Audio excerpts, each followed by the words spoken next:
Audio Jungle.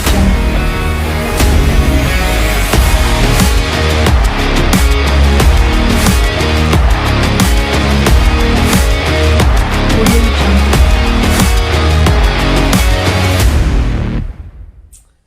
Kembali ketemu dengan saya Habib Abdullah bin Ja'far Segaf di channel YouTube Habib Abdullah bin Ja'far Segaf. Coba tolong di klik loncengnya, di share, like, comment.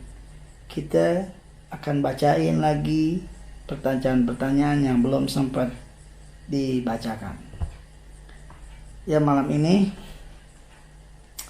kita akan bacakan. Beb, antum dulu nimba ilmu di mana? Assalamualaikum dulu dong. Assalamualaikum Beb, gitu dong. Waalaikumsalam warahmatullahi wabarakatuh. Dulu Al-Fagir nuntut ilmu pertama di Habib Muhammad bin Agil Atos, Bogor. Dari situ Al-Fagir langsung pesantren ke Bekasi di Ma'had Al-Khairat Al-Habib Nagib bin Syekh Abu Bakar. Dari situ langsung Al-Fagir ke pesantren Darul Lugoh Wadakwah tahun 1996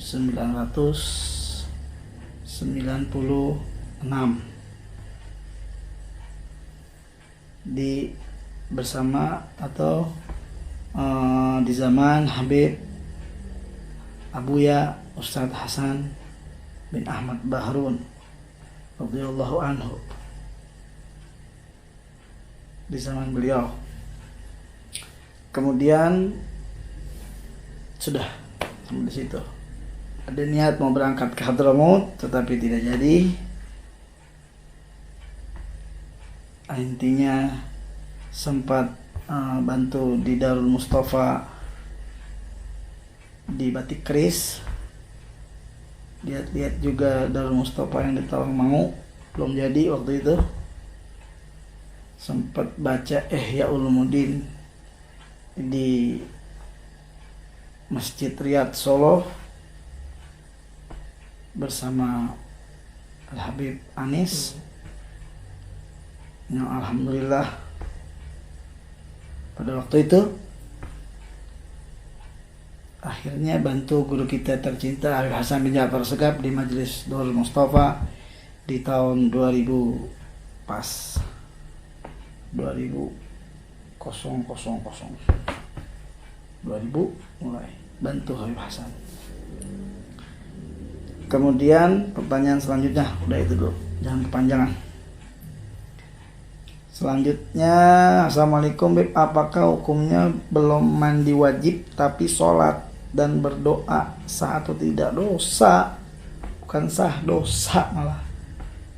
Orang apa namanya, sholat itu harus suci, wudu, suci dari hadas kecil, dari hadas besar.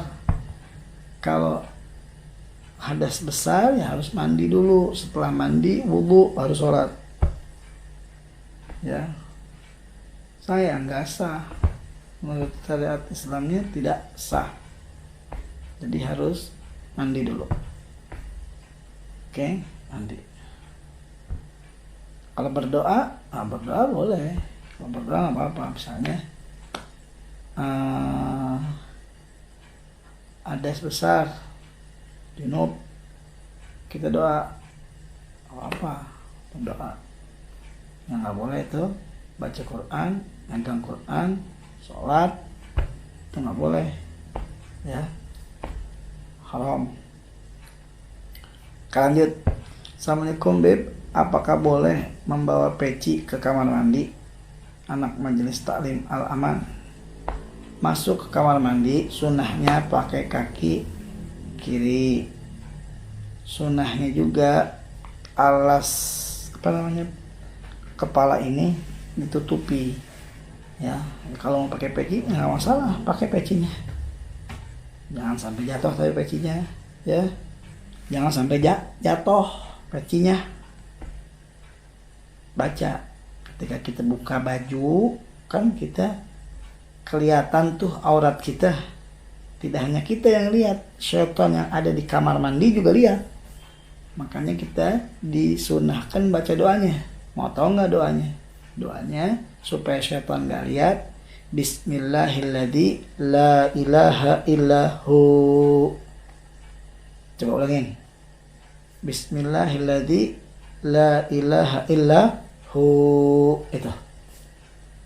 Ya, jangan lupa. Baca tuh. Assalamualaikum Beb, mau nanya gimana cara menghapus dosa zina Beb? Makasih. Waalaikumsalam. Semoga Allah Ta'ala tutup aib kamu atau aib siapapun yang berzina, karena dosa besar. Kalau sudah tergelincir dalam kemaksiatan zina, badiru ila taubat, selagi masih ingat, ya Allah ini dosa, ingat, berarti itu masih diingatkan oleh Allah SWT. Anda berbuat dosa, tidak dilupakan. Kalau orang yang dilupakan itu ketika maksiat biasa saja, terbahak-bahak, bahkan dia kerjain lagi, naudzubillah min dzalik. Maka dia akan hitam hatinya, akan hitam semuanya, maka jauh dia tidak akan bisa kembali ke hadapan Allah Subhanahu wa taala, kembali ke maghfirahnya Allah Subhanahu wa taala, dijauhkan nama Allah Subhanahu wa taala. Ketika Anda terlintas untuk bertobat, bertobatlah. Tutup aib Anda, tutup aibnya, tidak boleh diumbar-umbar. Biarkan Allah Ta'ala yang menutup dan dosa. Dan Anda harus tanggung jawab. Apabila dengan perbuatan Anda ada yang sangat-sangat dirugikan, harus bertanggung jawab.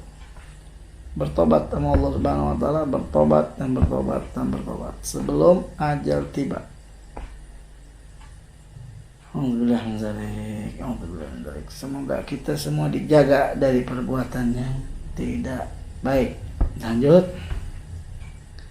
Tapi ingat, Allah Ta'ala Maha Pengampun segala macam dosa kecuali syirik. Jangan putus asa. Allah Ta'ala, innallaha yaghfiru dzunuba jami'an. Allah Ta'ala mengampuni segala dosa. Yang penting tobatnya benar. 1, menyesali. 2, tidak mengulangi. 3, benar-benar dia ada penyesalan dalam hati. Ya. Jangan sampai kita menyesali, tidak mengulangi, penyesalan sama aja. Pokoknya itu intinya sangat merasa nadam, sesal, ada rasa takut dan tidak ingin mengulang. Itu ya, semua dosa sebenarnya harus kita sesali, sebab kita nggak tahu juga yang namanya murka Allah itu ada di dosa besar apa ada di dosa kecil. Kita nggak tahu. Bisa jadi di dosa kecil juga ada murkanya Allah, bisa jadi di dosa besar nggak ada murkanya Allah, bisa jadi. Atau sebaliknya, bisa jadi redhonya Allah ada di amalan yang kecil, bisa jadi redhonya Allah tidak ada di amalan yang besar. Terus bagaimana, Beb? Intinya kita ibadah ikhlas lillahi ta'ala. Kalau kita dosa, minta ampun sama Allah. Mau itu dosa kecil, dosa besar, minta ampun. Apalagi dosa besar, dosa kecil aja minta ampun, apalagi dosa besar. Tapi kalau orang berbuat dosa besar dan bisa merubah dirinya, itu lebih baik daripada orang berbuat dosa besar kemudian jauh. Ketika Anda tidak mendengarkan ulama, ketika Anda tidak mendengarkan para nasihat, para dai, maka ditutup hidayah. Sebab Allah mengatakan, Nabi Muhammad SAW katakan, man arada bihi khairan yufaqihu fiddin. Siapa yang pengen Allah Ta'ala orang itu baik, maka digampangkan dia untuk berbuat baik, atau digampangkan dia untuk menuntut ilmu, didengarkan, pengen ada rasa taubat, mencari bagaimana caranya itu. Itu Allah pengen dia taubat. Ya, jadi itu saja yang Habib bisa sampaikan. jawab pertanyaan yang tadi disampaikan, ditanyakan. Ada beberapa tadi sudah panjang lebar juga. Nanti kita teruskan lagi ya. Terima kasih banyak yang sudah menonton channel YouTube Habibullah bin Ja'far Segaf. Insyaallah setiap hari akan ada video. Tolong di share, like, dan komen ya, supaya nyebar ke semuanya. Salam cinta dan hangat dari saya Habibullah bin Ja'far Segaf kepada antum-antum semuanya pemirsa channel YouTube Habibullah bin Ja'far Segaf di mana saja berada. Assalamualaikum warahmatullahi wabarakatuh.